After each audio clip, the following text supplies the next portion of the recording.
اور حضرت عبد المطلب ہی اس دور میں مکہ کے بڑے سردار بھی مانے جاتے تھے۔ لہٰذا جب ابرہہ مکہ پہنچ گیا تو اس نے مکہ شہر کے باہر ہی کنارے کنارے پر اپنی ساری فوج کے خیمے لگوا دیے۔ مکہ شہر کے باہر مکہ میں رہنے والے لوگوں کے بہت سارے جانور ٹہل رہے تھے، ان سبھی جانوروں کو ابرہہ کی فوج نے قیدی بنا لیا۔ قیدی بنائے گئے جانوروں میں سے سب سے زیادہ جانور پیغمبر اسلام یعنی حضرت محمد صلی اللہ تعالی علیہ وسلم کے دادا کے تھے۔ پیغمبر اسلام یعنی حضرت محمد صلی اللہ تعالی علیہ وسلم کے دادا یعنی حضرت عبد المطلب اپنے جانوروں کو چھڑانے کے لیے ابرہہ کے پاس پہنچ گئے۔ ابرہہ نے جب مکہ کے اتنے بڑے سردار کو آتے ہوئے دیکھا تو اس نے سوچا کہ ضرور عبد المطلب کعبے کے بارے میں بات کرنے آئے ہوں گے اور وہ ضرور مجھ سے درخواست کریں گے کہ آپ ہمارے کعبے کو مت گرائیے، اس کے بدلے میں چاہیں آپ کتنی بھی دولت لے لیجئے۔ لیکن حضرت عبد المطلب نے ابرہہ کے پاس پہنچ کر جو ابرہہ سے پہلا سوال کیا وہ سن کر ابرہہ حیران رہ گیا، کیونکہ عبد المطلب نے ابرہہ سے کہا کہ میں نے سنا ہے کہ تمہاری فوج نے ہمارے کچھ جانوروں کو قیدی بنا لیا ہے،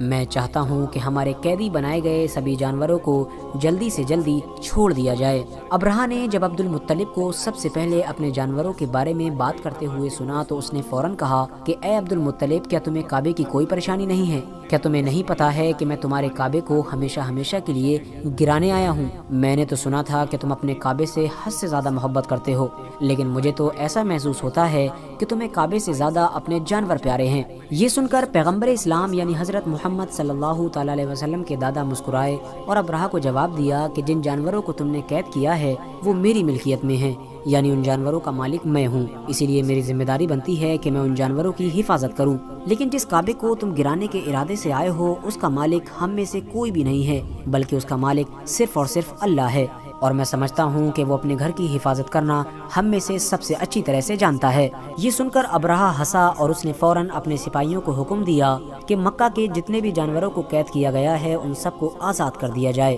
لہٰذا حضرت عبد المطلب اپنے سارے جانوروں کو لے کر مکہ شہر کے اندر واپس آ گئے اور انہوں نے سب سے پہلے کعبے کے پاس پہنچ کر مکہ کے سبھی لوگوں کے ساتھ مل کر کعبے کی حفاظت کے لیے دعا کی، اور اس کے بعد مکہ میں رہنے والے سبھی لوگ اپنے سردار یعنی حضرت عبد المطلب کے ساتھ مکہ شہر چھوڑ کر مکہ کے پاس ہی میں موجود پہاڑیوں پر جا کر بیٹھ گئے اور پہاڑیوں کے اوپر سے ہی مکہ شہر کے اندر ہونے والے اس ظلم اور زیادتی کو دیکھنے لگے کہ جو ابرہہ کی فوج کی طرف سے کیا جا رہا تھا۔ لیکن جیسے ہی ابرہہ کی فوج کے ہاتھیوں نے کعبے کی طرف بڑھنے کا ارادہ کیا، ویسے ہی مکہ کے آسمان میں ابابیل نام کے یہ پرندے اکٹھا ہونا شروع ہو گئے۔ کچھ دیر کے اندر ہی پورے مکہ کے آسمان میں صرف اور صرف ابابیل نظر آ رہے تھے۔ دیکھتے ہی دیکھتے یہ ابابیل ہزاروں کی گنتی میں بدل چکے تھے اور ان سبھی پرندوں کی چونچوں میں مٹی کے بنے ہوئے چھوٹے چھوٹے پتھر تھے۔ ابابیل پکشیوں کی اس فوج نے اپنی چونچ میں موجود پتھروں کو زمین پر پھینکنا شروع کر دیا۔ حد سے زیادہ اونچائی سے پھینکے گئے یہ چھوٹے چھوٹے پتھر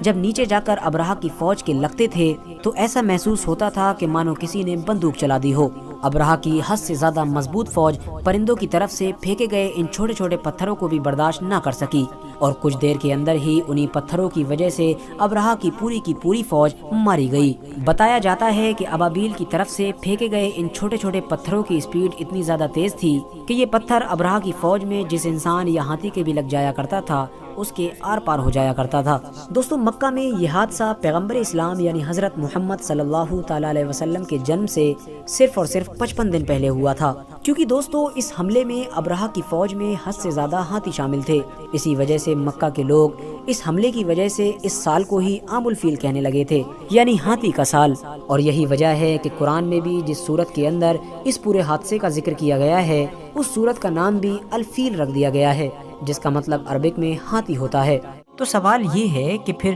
سجیل کیا ہے، کیونکہ سجیل بھی اسی سورہ کے اندر مینشن کیا گیا ہے۔ تو دراصل سجیل عربک میں مٹی کے پتھر کو کہا جاتا ہے، بلکہ یہ کہہ سکتے ہیں کہ مٹی کے ایک مضبوط اور کٹھور ڈھیلے یا پھر کنکر کو کہا جاتا ہے۔ مطلب ایک ایسا ڈھیلا یا کنکر کہ جو مٹی کو حد سے زیادہ پکانے کے بعد یا مٹی کے حد سے زیادہ کٹھور ہو جانے کے بعد پتھر کی طرح ہو جاتا ہے۔ اور ایگزیکٹلی یہی وہ چیز تھی کہ جو ابرہہ کی فوج پر ابابیل نام کے پرندوں کی ایک پوری فوج کے دوارا چھوڑی گئی تھی۔ اب ظاہر ہے یہ چیز تو امیجن کرنا بھی مشکل ہے کہ اس طرح کے مٹی کے پتھروں کے ذریعے سے کوئی اتنی طاقتور فوج کہ جس میں ہاتھی وغیرہ بھی موجود ہوں ختم ہو سکتی ہے، لیکن یہ ہوا تھا کیونکہ اس کو خدا کے حکم سے کرشمائی طور پر کیا گیا تھا۔ اسی لیے ان پتھروں سے نہ صرف وہ فوج ختم ہوئی تھی بلکہ زمین پر دیکھنے سے ایسا لگتا تھا کہ مانو وہ پوری طریقے سے خاک میں مل گئی ہو۔ اسی چیز کو دیکھتے ہوئے ہی علامتی طور پر ایران نے بھی اپنی اس طاقتور میسائل کا نام سجیل رکھا ہے، جس کا بڑا ہی سیدھا اور سمپل میسج یہی ہے کہ یہ اپنے دشمن کو